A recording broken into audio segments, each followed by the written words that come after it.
9세기 북유럽에는 약탈을 하거나 무역로를 개발하는 데 뛰어난 바이킹들이 있었습니다. 그들은 강을 타고 내려와 흑해에 도달하여 당시 무역의 거점이었던 콘스탄티노플에서 모피나 노예를 판매했죠. 그들의 무역과 거주지는 발전하여 요새화되어 노브고로드 공국이 되었고 882년 키예프 지역을 정복하며 키예프 루스를 건설하게 되죠. 여기서 루스가 러시아에 들어가는 그 루스입니다. 이후 여러 과정을 통해 영토가 확장되다 몽골의 침입 이후 몽골의 지배를 받게 되며 러시아는 여러 공국으로 나누어지게 되는데 그중 두각을 나타낸 게 모스크바 공국이었습니다. 그들은 과거와 마찬가지로 모피 판매를 주요 산업으로 하였기에 모피 무역에 대한 지배력을 높이고 러시아 땅의 통합을 이루고자 북쪽으로 영토를 확장해 나갔죠. 1480년 슬라브계 루스계 민족들의 땅을 통합하여 러시아는 모스크바 공국을 중심으로 다시 힘을 찾아가지만 반면 몽골은 점점 쇠퇴하고 내부적으로 분열되어 여러 칸국들로 분리되었습니다. 그리고 모스크바 공국은 1547년 루스 짜르흐로 이름을 바꾸며 러시아 제국이 되었습니다. 더 강해진 러시아는 안정적 발전을 위해 농업이 필요했고 1552년 남쪽의 몽골 타타르 왕국을 정복하여 비옥한 농지까지 얻게 되었죠. 이때 러시아 땅은 볼가강에서 흑해와 카스피해로 카마강에서 우라산맥까지 확장되었습니다.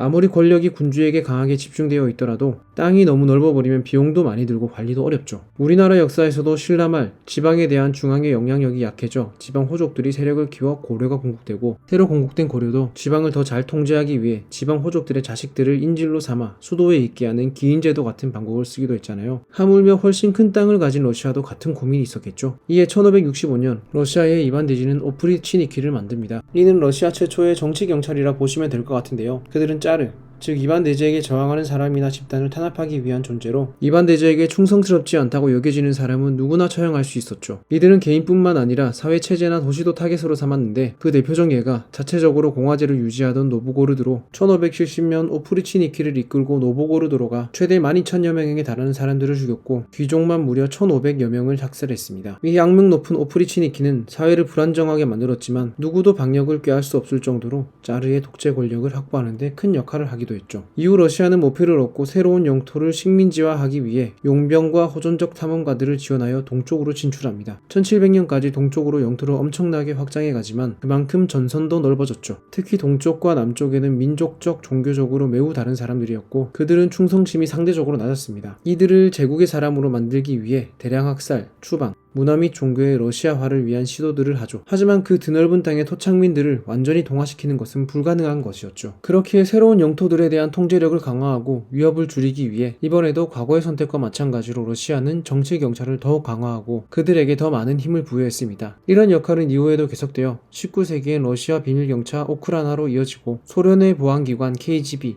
소련 해체 후에는 FIS로 이어졌습니다. 이런 러시아 정보 부서는 범죄를 저지르기도 했지만 제국 혹은 국가의 이름으로 용납되었죠. 이렇게 중요한 순간순간마다 자치나 국민의 권리보다는 억압과 통제를 선택해왔습니다. 하지만 민주주의의 시도가 전혀 없었던 것은 아닌데요. 1985년부터 1991년까지 소련 최고 권력자로 재임하며 냉전을 완화한 고르바초프는 공산주의에서 사회민주주의 체제로 변환시키고자 민주주의적 요소를 강화했습니다. 당시 수십 년 동안 유지되어 온 계획경제와 과도한 국방비 지출에 따른 경제 침체를 탈피하고자 시장경제 도입까지 추진하고 1990년에는 공산당 일당 독재를 폐기하고 다당제와 의회제도, 언론 자유 보장 등 정치 개혁을 시도했습니다. 초반에는 개혁 정책이 먹히나 싶었고 여러 분야에서 반쯤 성공했지만 안타깝게도 경제와 관련하여서는 완전히 실패했습니다. 수십 년 동안 공산당에 의해 결정되는 물품의 가격이 갑자기 자유경제체제에 맡겨지다 보니 엄청난 혼란이 발생하게 된 것이죠. 결국 1991년 소련의 경제성장은 마이너스 11%였고 외치는 4배가 되었습니다. 당시 자유지수는 지금과 비교해 상당히 높았습니다. 하지만 자유든 민주주의든 아무리 정의롭고 멋진 철학이라도 먹고 살기 힘들면 다 소용이 없는 게 현실이잖아요. 결국 1991년 8월 쿠데타로 고르바초프에 이어 옐친이 지도자가 되고 소련은 15개 공화국으로 해체되었습니다.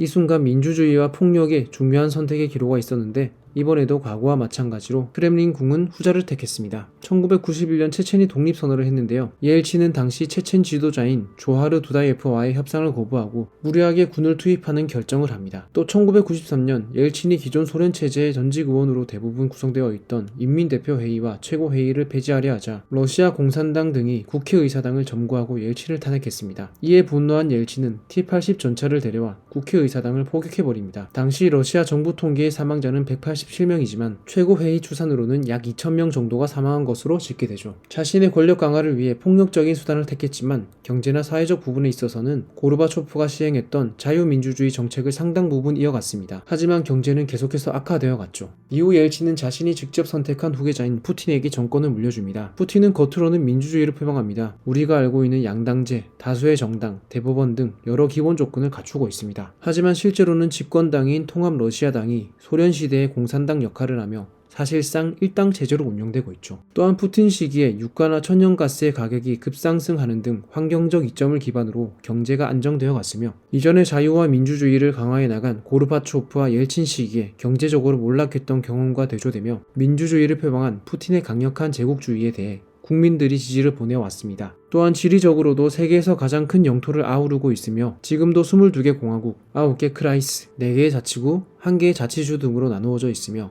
약 200개의 소수민족으로 구성되어 있습니다. 정부 입장에서는 이 광활한 영토를 유지하려면 압도적 통제 능력이 필요한데 간단한 방법이 전제주의, 제국주의의 형태인 것이며 역사적으로 폭력과 억압이 동시에 가져오는 안정감을 국민들도 경험하였기에 체제를 수용하는 것이죠. 또한 경험적으로도 자유와 민주주의는 체첸의 분리와 같이 또 다른 불안과 붕괴의 요소가 될 수 있다고 생각하겠죠. 러시아의 전제주의는 세계에서 가장 큰 영토를 가진 러시아의 지리적 특성과 역사적 경험으로부터 러시아에 만들어진 공유된 믿음의 결과로 오프리치니키부터 이어져 러시아의 핵심적 역할을 해왔던 정보기관인 KGB 출신의 푸틴이 장기 독재가 이어지고 있는 이 상황에서 당분간 실제적인 민주주의의 실현은 어려울 것으로 보입니다. 오늘 영상이 도움되셨다면 구독 부탁드립니다. 고맙습니다.